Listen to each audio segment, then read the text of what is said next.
Otabek Muhammad Zohidning kostyum shimlarini kim tikadi? Videoni ko'rish orqali bu haqda ma'lumot olishingiz mumkin. Ketdik.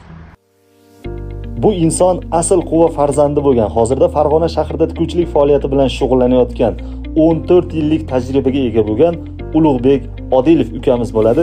Bugun Ulug'bek bilan ajoyib bir kichik intervyu o'tkazdik. Buni sizga havola etamiz. Ulug'bek Otabek akaga qancha vaqtdan beri kostyum shim tikasiz?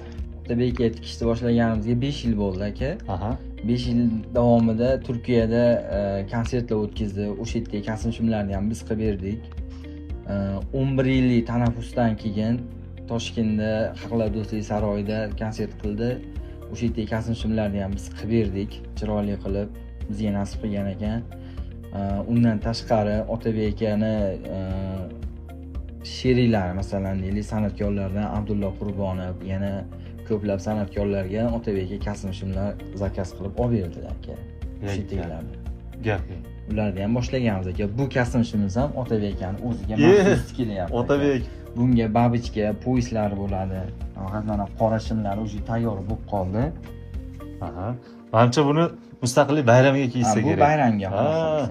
Do'stlar, eksklyuziv ma'lumot sizlarga. Otabek Muhammad Zohid O'zbekiston Respublikasi mustaqilligiga kiyib chiqadigan kostyum shimini ham aynan Ulug'bek tikyapti. Ulug'bek Smoking Farg'ona shahrida do'stlar.